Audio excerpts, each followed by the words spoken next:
This is CBC Winnipeg News.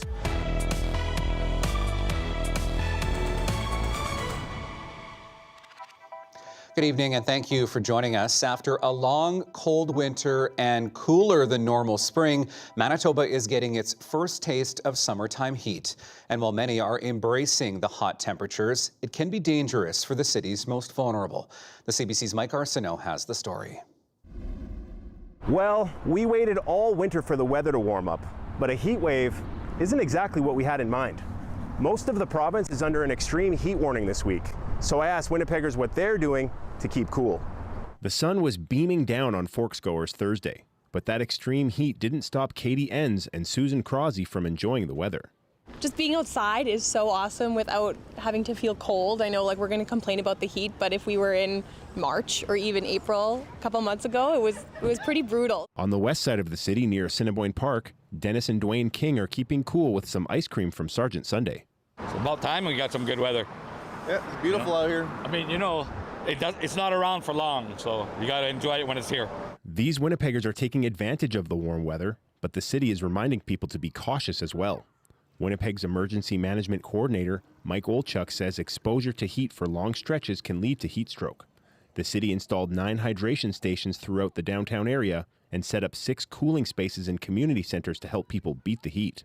They can go to those community centers during regular operating hours, and they'll be able to get bottled water, a cool space to sit down, as well as some information about extreme heat and some of the symptoms to watch for. At Salome Mission, staff are making sure the city's most vulnerable population is safe during the extreme weather.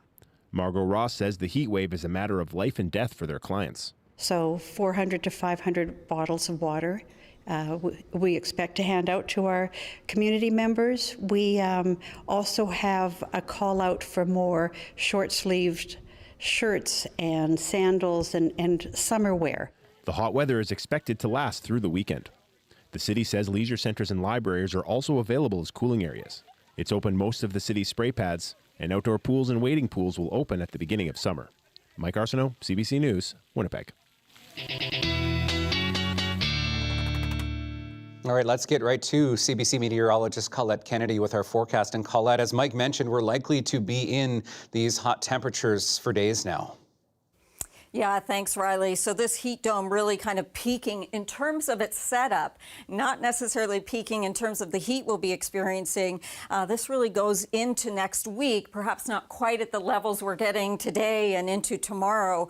However, we're talking about record-setting heat in at least a few communities. We know for Dauphin, for Brandon, we'll get the official numbers for you, but Dauphin, I'll round up to whole numbers, around 37 degrees today. We'll get those official numbers from Environment Canada, but look how far north the heat stretches as well. And then you push it up a little bit from there. There's not a lot of humidity, but there is some moisture kind of coming in, at least to the western prairie provinces. And we know we have enough that we're at least getting close to 40 in terms of humidex values in some communities.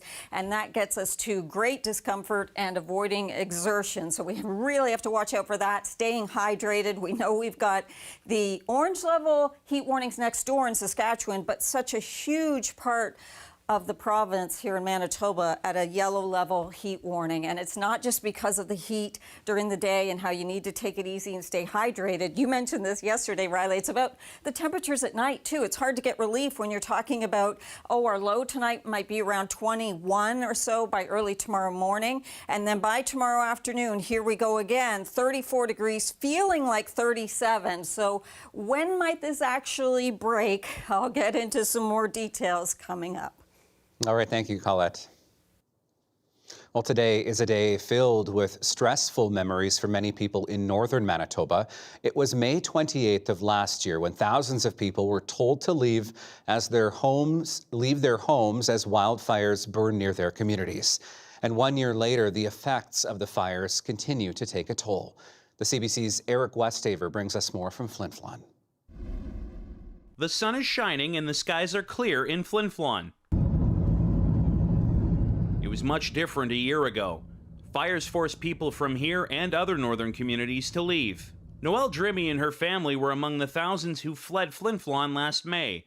Their home was untouched, but the fire came too close for comfort. I remember like collecting burnt pine needles off my deck and just going, oh my gosh, that was so close. You know, that realization of like, yeah, my house could have gone up in flames. Like, yes, the fire was on all sides of us, and how lucky we are. Lynn Lake was the first northern community to evacuate on May 27th. Flin Flon and nearby communities, along with Puckatawagan and Pimachikamak Cree Nation, were evacuated May 28th. By summer's end, places like Leaf Rapids, Snow Lake, Tatasquiac Cree Nation, Garden Hill, and others were evacuated. Over 33,000 people had to leave. Near Flin Flon, trees are burned and soil is scorched. The nearby village of Denier Beach, Saskatchewan was hit hard, but Flin Flon itself was spared. Hi folks, Allison with the City of Flin Flon. Just a couple things in regard to the evacuation. During the fire, Deputy Mayor Allison Dallas stayed behind and kept people updated. She says people have returned to daily life, but things aren't quite the same. I think everybody has a sense of PTSD, whether you stayed here or whether you were evacuated. And so to unpack that, I believe, has taken a tremendous amount of time. Most people couldn't work during the evacuation. Worries about money added to the stress. That was one of the biggest worries for us as a family. Where are we going to stay next? And, you know, what's our next step? Flin Flon firefighters were part of Incident Command covering the fires. Since then, they've worked on training and the community's emergency plan. We know the personnel that we need for that. We've identified them. They're taking the extra steps to learning all of those positions. And yeah, we've definitely grown a lot. In spite of it all, Flin Floners feel like they've come to appreciate their neighbors and community more. I think the evacuation did bring a lot of us together, especially coming back into, you know, our hometowns, and I think it brought everybody closer, and, you know, it just, I don't know, it was a different feeling. Locals are still monitoring weather and fire conditions. There is anxiety, but despite it all, people here still stand together. Eric Westaver, CBC News, Flin Flon. Meantime, an environmental group wants the NDP government to take action on climate change and protection for a provincial park devastated by wildfire. Over 3,500 square kilometers burned around Nopaming, northeast of Winnipeg last year, destroying cabins, campgrounds, and habitat. The CBC's Rosanna Hempel reports. Cabins and forests burned, campsites and trails destroyed. A year ago, a wildfire was tearing through Nopaming Provincial Park, northeast of Winnipeg. Whoa! Fueled by dry, hot conditions and strong winds. Now, a charred landscape remains. Going into the Bird River and Nopaming together to see what that was like was really heartbreaking. Eric Rader of Manitoba's Wilderness Committee says the park and its wildlife need space and time to recover, especially at-risk boreal caribou. 65% of the habitat for these caribou has to be intact. 63% of Nopaming burnt, and areas outside of Nopaming. This herd does not have 65% of its habitat intact, and the Manitoba government has moved to stop activity in the rest of the region. The group released recommendations in a new report. This is all protected because of caribou. The committee is calling for more protected areas for caribou and activities like ATVing and boating limited in spots that could disturb the animals. They also want restrictions on alleged military exercises and mineral exploration. Those pieces in a very sensitive area can be stopped, which will allow that park to recover. Rader argues some campsites and habitat might have been saved, with mandates on owners to build fire-safe cottages and install sprinkler systems. He believes they could have freed up firefighting resources. That's sort of a win for the cottager, and it's definitely a win for the public. The NDP government says it's committed to protecting the park and helping it recover, but did not offer specifics. So our focus is on getting them open, getting things back so that Manitobans can enjoy them. And then we're happy to look at, how do we enhance the parks? How do we, move forward on future planning? The Wilderness Committee hopes nature is the focus of those conversations. Rosanna Hempel, CBC News, Winnipeg. In Brandon, a 35-year-old semi-driver is in police custody after a fatal crash on the city's outskirts. It happened Wednesday afternoon at Highway 110 and Richmond Avenue East. Investigators say a semi-truck failed to stop at a stop sign and collided with an SUV. Both vehicles then hit another semi stopped near the intersection. The 49-year-old woman in the SUV was pronounced dead at the scene. The driver of the first semi has been arrested for dangerous driving causing death. Traffic lights were installed at the intersection last summer but haven't been activated. Some who frequent the intersection call it unacceptable. Something needs to be done. It's sitting there not doing its job. Either make the functioning traffic lights all three colors or turn them all red until you can actually get the equipment that's needed. Now, CBC News has asked the province when the lights will be operational, but we haven't yet heard back. Coming up, big changes are ahead for an apartment building in Winnipeg's West End. More on the transformation of a space once occupied by squatters. We're back after this.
Welcome back. An outreach group working with a property owner is hoping to turn a West End apartment building with a sordid past into transitional housing.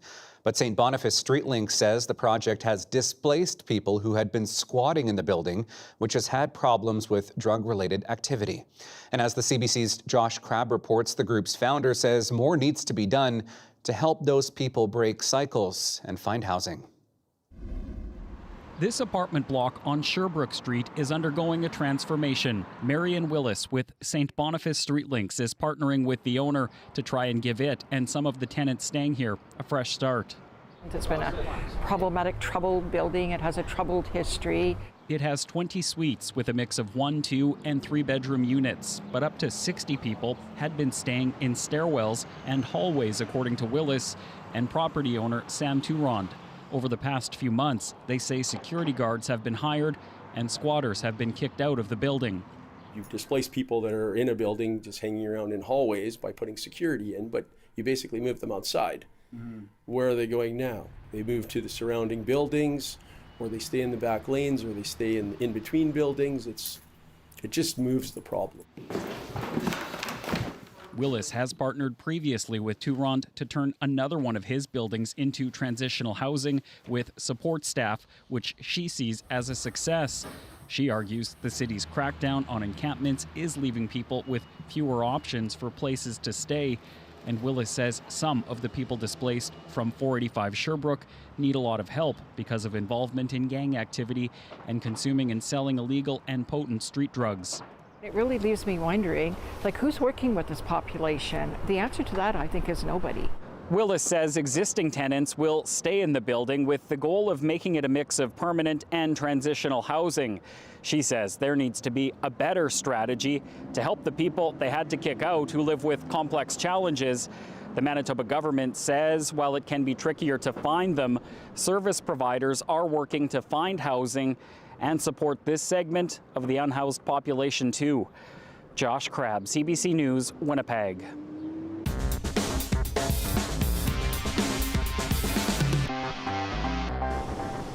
Councillors have voted to top up Winnipeg's rainy day fund, even as the city considers lowering the minimum balance. Meanwhile, the mayor weighed in on downtown safety and the growing strain on emergency services.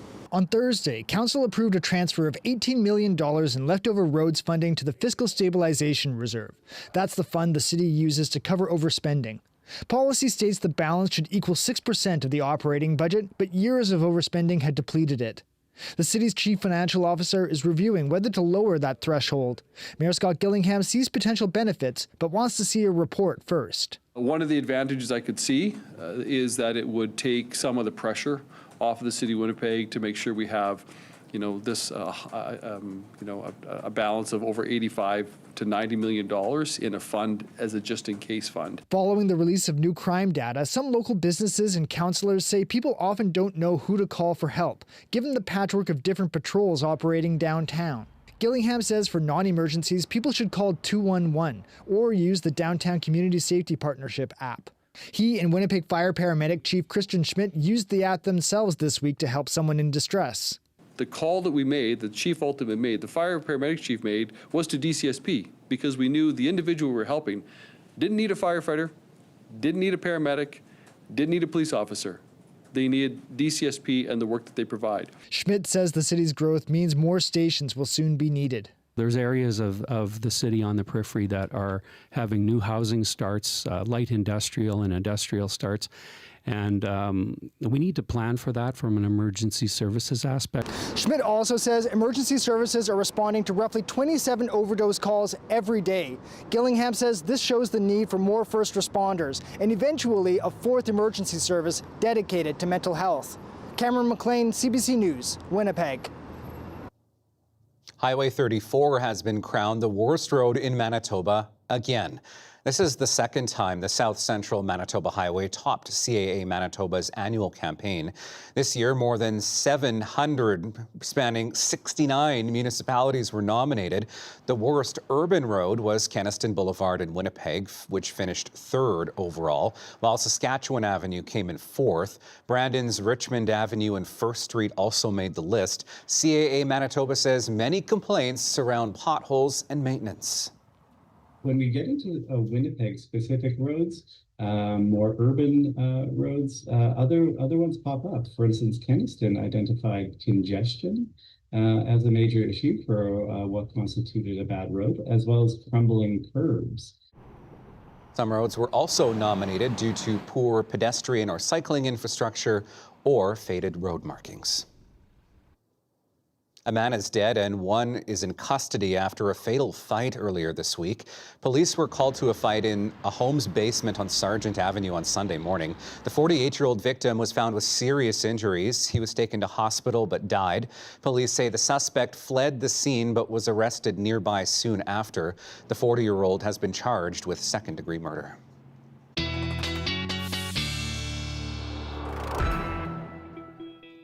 All right, let's bring back in meteorologist Colette Kennedy with our full Manitoba forecast. And Colette, these hot temperatures also raising the risk of fires across the province. Thanks, Riley. Yes, I know you've been monitoring this, and we're looking at it again tonight in terms of what's going with that fire danger index. And really, when we focus on the reds, you know, you just see it expanding and getting wider and larger, the area where we're at that extreme fire danger index.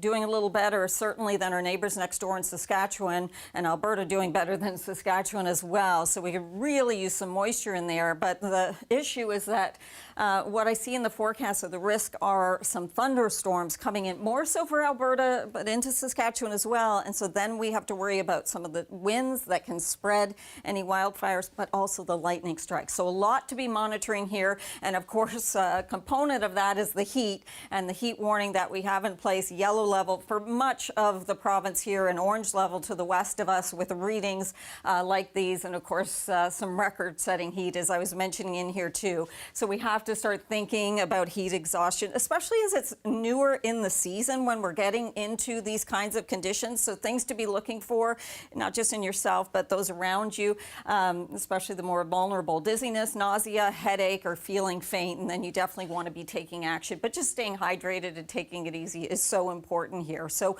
with this dome and our jet stream to the north, it's kind of pulling things around us. You can see a few lightning strikes here to the west of us into Alberta. That will expand, and then they get into a situation where more like thunderstorm activity with heavy downpours that tend to be more localized than a widespread rain. But that activity going forward into Friday and through the weekend, it does get enhanced here as it's pulling moisture in from the Pacific with that flow that we have. We have really more of a slimmer chance of getting some of that moisture coming into Manitoba. So I think maybe some isolated thunderstorms southwestern parts of the province, around Brandon, maybe towards Dauphin. Harder to get any of that moisture coming a little bit further east. 34 degrees tomorrow for the anticipated forecast high here, feeling like 37. And again, with those overnight lows being on the mild side too, it's hard to get that relief.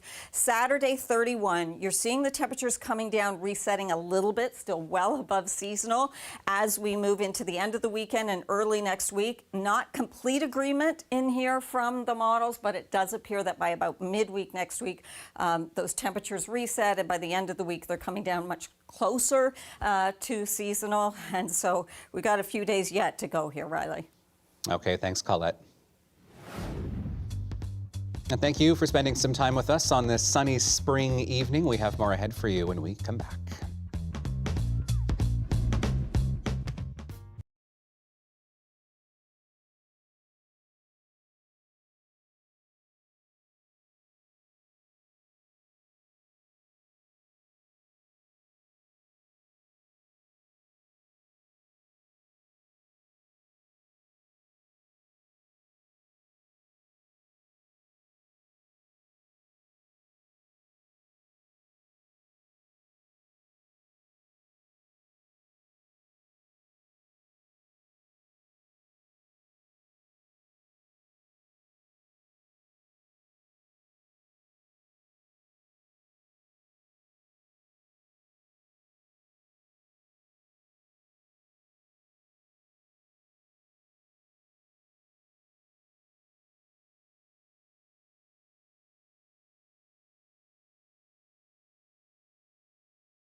Wildfire season is now underway across Western Canada, and there are fewer fires burning now than there usually are at this time of the year. But at a technical briefing, federal officials warn that the situation could worsen as the summer progresses. Leanne Young has more. Federal officials say brace for another challenging wildfire season. This year isn't forecasted to be record-breaking like it was in 2023 and 2025, but authorities are warning Canadians for more disruptive and potentially dangerous wildfires. So far, the season is off to a slow start. There have only been 65 active wildfires recorded this year, putting Canada's national preparedness level at 1 out of a possible 5. But with hot, dry conditions on the way, all of that could change. Above average temperatures are in the forecast for the entire country this summer, and precipitation is expected to be low in high-risk regions. Forecasting shows that fire danger across Canada is expected to build through July, with British Columbia facing the highest and most sustained fire danger. Additionally, some parts of northern, central, and eastern Canada could see elevated fire danger emerge quickly. So far, only about 18,000 hectares have burned in 2026, compared to 519,000 hectares, which is the 10-year average for this time of the year. But that average is higher now because of recent record-setting years. Federal ministers insist they are prepared for the worst and know what's at stake. From first responders to volunteers, Indigenous leaders, emergency teams on the ground battling flames, from provinces and territories to the federal government, we are working together to protect Canadians. To increase capacity, the feds have leased 10 new firefighting aircrafts, air tankers, and heavy lift helicopters that can be called on by the provinces and territories as the need arises. The hope is Mother Nature will come through with more rain next month, and the public will continue to do its part to prevent accidental fires. Leanne Young, CBC News, Vancouver. Prime Minister Mark Carney spent the day in New York looking to convince the financial capital's business leaders to invest in Canada. Carney highlighted Canada's recent efforts to weave a web of fresh international partnerships, making it stronger and more independent. His pitch? That would be good for the U.S. Ashley Burke explains. The Prime Minister and his negotiating team in New York pitching a new relationship with the U.S. to the very people that could put pressure on Donald Trump. Let's be absolutely clear. Canada Strong will help make America great again. Mark Carney addressing American business leaders and investors, saying Canada is focusing on itself and becoming an energy superpower, but doesn't want to shut the door on the U.S. That future should include a new partnership with Canada, a true partnership that reimagines cooperation in specific sectors. The Prime Minister laying out what he calls specific proposals made to the Trump administration, partnering on autos, supplying the U.S. with critical minerals, and helping power America. With America's growing energy needs because of the incredible transformation here, does it really make sense to build the gigawatts here needed to replace Canada? But some say those proposals haven't worked yet. Canada's still not at the table for formal trade talks with the U.S. to review CUSMA. We're pretty firmly stuck. Canada's former top trade negotiator told senators the U.S. wants concessions and isn't interested in what Canada wants to talk about, lowering American tariffs on sectors hard hit. We really are in a position where we could be stuck for a considerable period of time. Canada is not going to be able to force the U.S. to come to the table. They're not going to be able to entice them to come to the table. Others say Canada needs American businesses on its side. Where we do see action is when business comes to the president and says, we have a concerted, aligned position on this. Canada-U.S. Trade Minister Dominic LeBlanc says he's optimistic they can find a path forward in the coming weeks before CUSMA is up for review on July 1st. Ashley Burke, CBC News, Ottawa. Overseas now to the latest on the continuing efforts to end the war on Iran. U.S. Vice President J.D. Vance says the White House and Iran are not quite there, but are close to an agreement to extend the current ceasefire by 60 days. That comes despite the two countries continuing to trade fresh strikes in the region. Willie Lowry is following developments from Jerusalem. U.S. Central Command says the strikes were in self-defense. Now, that's the same way they characterized the strikes back on Monday. Today, they shot down, they say, 5 one-way Iranian attack drones and prevented a 6th from launching by taking out a ground control station in the city of Bandar Abbas. Iran, meanwhile, says that they attacked a U.S. base in the region. The IRGC, the country's Revolutionary Guard Corps, did not specify where that base was, but Kuwait's military confirmed that they responded to incoming Iranian missiles. Despite the seemingly escalation in violence, these tit-for-tat strikes, U.S. sources have confirmed to the CBC that the two sides, Iran and the U.S., have agreed to a 60-day ceasefire extension. Sources say that President Donald Trump is now considering whether or not to sign off on that deal. That news was first reported by Axios. Just yesterday, Trump, while speaking at the cabinet meeting, said that he was not fully satisfied with where Iran was, but did believe a deal was potentially close. They're negotiating on fumes. But we'll see what happens. Maybe we have to go back and finish it. Maybe we don't. They thought they were going to outweight me. You know, we'll outweight him. He's got the midterms. I don't care about the midterms. Trump referring there to the midterm elections in November. Historically, the party in power loses seats in the House and sometimes the Senate. Right now, Republicans hold a slim majority in both, but Trump seemingly feels confident, buoyed by the fact that candidates that he has endorsed have performed well in Republican primaries. He's confident that he can retain the House and the Senate and therefore will be able to dictate whether or not to continue America's military campaign against Iran if he so chooses to.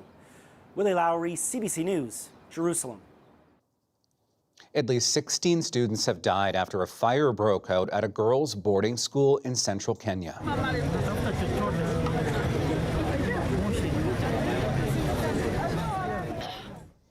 The fire broke out in one of the dormitories while the students were asleep, and some died after jumping out of windows to escape. According to the Kenyan government, more than 100 fires occurred at schools across the country in 2024, many of them set by students protesting harsh discipline and poor conditions. An investigation into this fire's cause is now underway. A court in Austria has found a man guilty for planning to bomb a Taylor Swift concert 2 years ago. The 21-year-old man apologized in the court before the verdict. He admitted to plotting a jihadist attack and being part of a terrorist organization. He was arrested just before the first of 3 sold-out Eras Tour concerts in Vienna. The shows were canceled, disappointing 200,000 Taylor Swift fans. Some Uber customers say they are being charged for a monthly subscription membership they haven't signed up for. Uber Canada says it doesn't enroll people in its paid membership program without consent, but some industry experts are crying foul. Sophia Harris explains. Nora Kelly was surprised to find an $11 charge from Uber on her credit card bill for May 11th. After all, this is how she got around that day. I said, this is crazy. I was biking all day. Next, Kelly uncovered 4 more Uber charges for previous months, totaling almost $60. Uber One, a member. Turns out she was enrolled in Uber One, a monthly paid membership that offers discounts. The problem? Kelly says, to her knowledge, she never signed up for Uber One. You feel like you've been scammed. CBC News heard from more than a dozen upset Canadians who said they were signed up for Uber One without their knowledge and hit with 1 or more monthly charges. The Federal Trade Commission is now suing Uber. In the U.S., similar complaints prompted the Federal Trade Commission to sue Uber, alleging deceptive billing and deceptive cancellation practices, as many people say they had difficulty canceling their unwanted membership. This tech expert says Uber may be getting people to sign up for Uber One by incorporating what are known as dark patterns, subtle design tricks embedded in websites and apps. Dark patterns are used to nudge individuals, psychologically nudge them into clicking on something. You may not even realize that you clicked on it and agreed to it. In an email to CBC News, Uber denied using dark patterns and said it does not enroll or charge people for Uber One without their consent, and that canceling typically takes less than 20 seconds. But Kelly communicated with Uber over the course of 2 days before she got her membership canceled, and she failed to get all her money back. It feels like you've been taken for a fool. After CBC News reached out to Uber, the company told Kelly it would refund all her Uber One charges, plus issue a $30 credit. However, Uber still insists Kelly signed up for the program. Sophia Harris, CBC News, Toronto. Former NHL star Claude Lemieux has died by suicide in Lake Park, Florida. The news comes just days after he appeared in a ceremony before a Montreal Canadiens playoff game.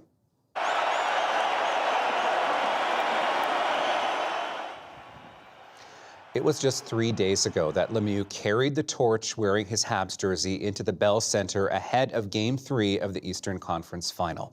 Lemieux was a former Montreal Canadien and four-time Stanley Cup champion. One of those Cup wins came during his rookie season of 1985-86.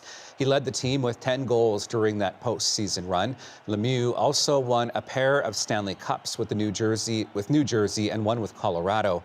He won the Conn Smythe Trophy as playoff MVP with New Jersey in 1995.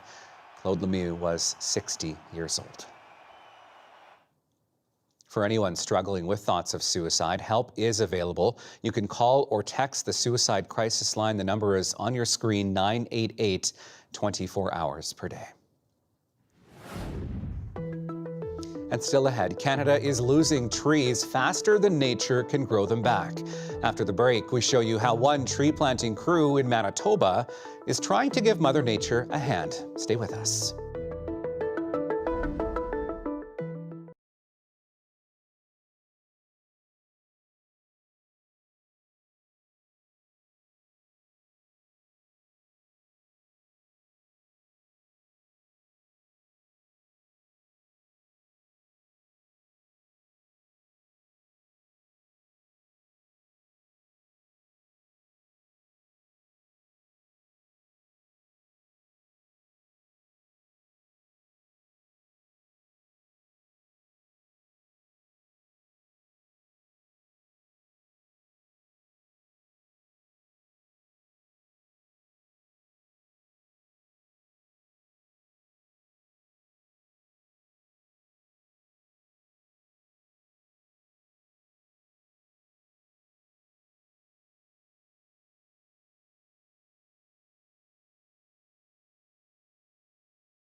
Canada is losing trees faster than nature can grow them or people can plant them. Many are chopped down for development, lumber, and paper, or consumed by insects like the mountain pine beetle. But between 2023 and 2025, nearly a tenth of our forests were destroyed by wildfires. Karen Pauls joined a tree planting crew in the Interlake trying to help Mother Nature. Marley Moose has spent the last 3 summers in Manitoba's Interlake region, about 300 kilometers northwest of Winnipeg, planting trees in the traditional land of her First Nation. Everywhere around me is burnt, but it's where life used to be. So we're back here giving life back to these dead areas. Our nations are trying to take more control and have more say within the land that which we occupy and where we come from. We want to take care of it, because when we take care of the earth also takes care of us. 1 decade ago, this forest was devastated by a jack pine budworm infestation. It was starting to regenerate. An out-of-control wildfire ravaged the area in 2021. There's not much left. Every tree that goes into the ground is like a gift back to Mother Earth. Farron Sharp is working with a group of 7 Swampy Cree First Nations to help plant 20 million trees by 2030. It's really important that we have funding that gives back to what is devastated by the decisions that we've made and how that's impacted global warming and caused these types of wildfire events. But last fall, Ottawa canceled the 2 Billion Trees program, part of the federal government budget aimed at cutting spending and instead investing in defense and infrastructure. Existing contracts are expected to fill just half the original goal. This summer is expected to be one of the hottest on record. Forests are already burning, but despite efforts like this, we're not planting fast enough to replace them. Industry groups say we'd need more than 7 billion seedlings to replace just 15% of the forests destroyed by wildfires since 2023. We started to see repetitive wildfires, so seed sources were lost, and people were starting to realize that some of these mega fires are preventing natural regeneration. More than 100 tree planters live in this camp. Elder Andy Daniels is teaching them Indigenous traditions. Yeah. What does that mean? It means that you're planting something for regrowth. He says the forest is more than the sum of its tree trunks. It's supply us with our food, our shelter, our clothing. That's the importance of the survival of our people. Being part of an Indigenous crew, Moose feels a special responsibility for giving back to Mother Earth. So that future generations, not my children, but maybe my grandchildren, they'll be able to run through these forests. There's a lot at stake. Karen Pauls, CBC News near Devil's Lake, Manitoba. Some Regina students are helping to freshen up the city's stormwater retention ponds. They're helping to create these gardens filled with native vegetation that will eventually be put out to float on the ponds. It's a partnership with the Saskatchewan Association of Wetlands, or SAW. The vegetation has long roots that will grow into the water. The roots will absorb pollutants and help to clean up the ponds. The City of Regina says it's a good way to treat the water in the city without it being too costly. I think we're always looking at new and different ways to support the water quality in our ponds. And this is one that SAW had come to us with, that when we looked into it, we thought was a good way. It's a low-cost measure to help with the water quality. The floating islands will purify stormwater runoff, reduce algae growth, and provide better habitat for local wildlife. The city plans to monitor how well it works in this pond before potentially expanding the program to other ponds. The United Nations is warning that the world is now almost certain to see another record-breaking year for heat, and it'll happen sooner than some were expecting. 2024 was the hottest year ever recorded. But a new report from the UN's weather agency says there is an 86% chance we'll break that record before 2030. Scientists say rising fossil fuel emissions and what is predicted to be a strong El Niño weather pattern could push global temperatures even higher. The report warns extreme heat, droughts, and flooding are becoming more severe.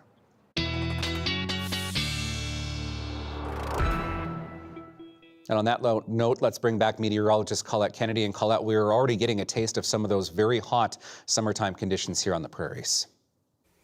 Thanks, Riley. Yes, into a yellow level heat warning for much of the province. Record-setting heat today, especially to the west. And just looking at some of the temperatures from this afternoon, Saskatchewan, yes, mid-30s.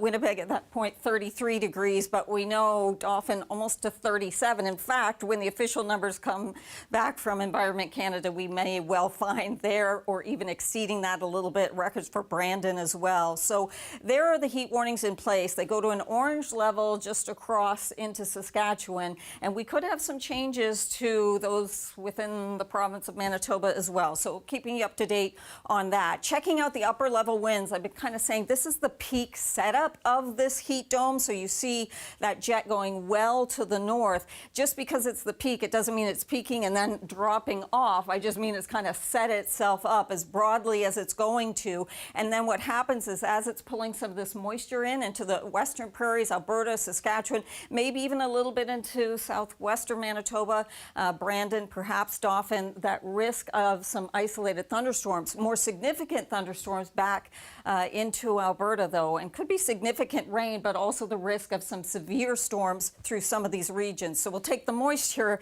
Unfortunately, we have to take the lightning strikes in there, and with the fire danger being high, there's all these kinds of concerns. So it looks like a lot of moisture in the atmosphere. I don't believe we'll be getting all of that at the surface, certainly in our province. So just checking out your temperatures.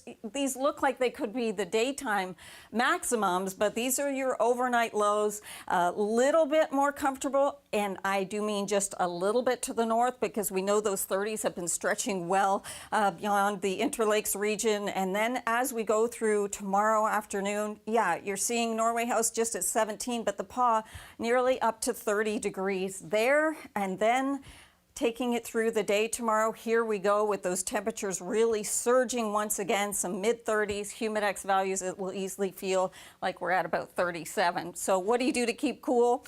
Well, I guess if you're like Blackie, who Barb sent in, you got to get close to the water, right? This is through Lyndale Park, and this sweetheart is 15 years old, and you know what? Barb says Blackie rescued her 13 years ago. So rescue dog we have there. In terms of what you can expect with your forecast, you know it. Watching out for the pause on the hot pavement there, and also making sure we all, including our pets, stay well hydrated. Great advice. Thank you, Colette. Legendary Italian car maker Ferrari has unveiled its first fully electric car. It costs nearly, get this, 900,000 Canadian dollars. But as Megan Williams reports, it's not just the steep price tag that has made this debut controversial.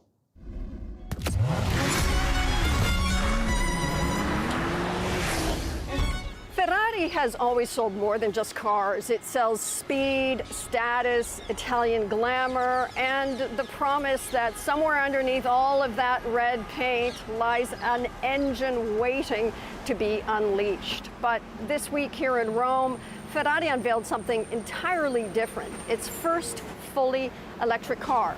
It's called Luce, which in Italian means light. And even Pope Leo got a look. Is this the first four-door Ferrari? First five-seater. First five-seater. Yeah. Yes, the first five-seat Ferrari, created with the help of Johnny Ive, who's the designer behind the iMac, the iPhone, and the iPad, which may explain some of the reaction here in Italy. Online Ferrari fans say Luce is really more Apple mouse than Italian stallion. It's pale blue, it's round and glassy, and it even has room for the kids. Not exactly the low-slung, growling, racing red Ferrari of old. But Ferrari chief designer says if you innovate, you have to risk. Matter of embracing the innovation and also the cultural change. Most of the companies are not really willing to make something extraordinarily new. Former chief of Ferrari, Luca Di Montezemolo, said, yeah, they risked destroying the Ferrari legend. Investors weren't thrilled either. Ferrari shares fell more than 8% when it was released this week in Milan. Still, not everyone is groaning. Ferrari Formula One drivers Lewis Hamilton and Charles Leclerc seemed pretty happy taking it for a spin. And the Luce is still very much a Ferrari in one sense. It can go from 0 to 60 in about 2.5 seconds, but with less of a roar and more of a whirl. Megan Williams, CBC News, Rome. Still ahead, a concert fit for the cows. The evening serenade these dairy cows got coming up in our daily lift. We're back right after this.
With a hot, dry air mass locked in place over Manitoba, a number of municipalities have once again implemented partial or full burn bans. Around 24 municipalities, primarily in Westman and southeastern Manitoba, have implemented restrictions. Many are full fire bans, meaning no outdoor fires of any kind. However, some, including Glenborough, South Cypress, McCreary, Piney, and Stewart Burn, are still allowing fires in approved fire pits. You can find more on if bans are in place in your community by visiting the province's website or by contacting your local municipality.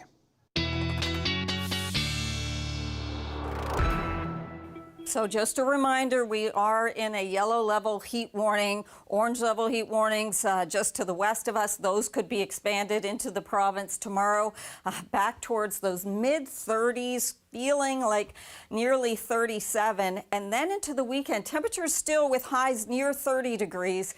And it does seem as though we'll start to come down from these temperatures as we get towards midweek next week. But there is a bit of a chance that we get a spike again coming around Tuesday. So being careful about that. A chance for some isolated thunderstorms then. We actually have a slim chance Saturday, but that's greater into the western part of the province more than the Red River Valley. And here we could certainly use any moisture we could get. For sure. Thank you, Colette. Well, after a long winter and cool start to spring, the season for outdoor concerts is now here. In Ottawa, a tuba player took his instrument to play for a herd of dairy cows. Their serenade to the pasture is our daily lift.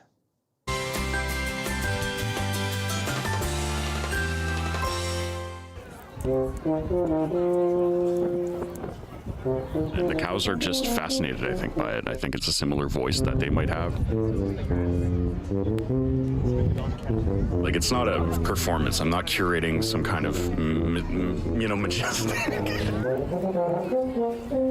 It's more about the cows. It's more to see. I really am interested to see how they react to it. So it's going to be sounds and boops and bops and yeah, a few tunes here and there.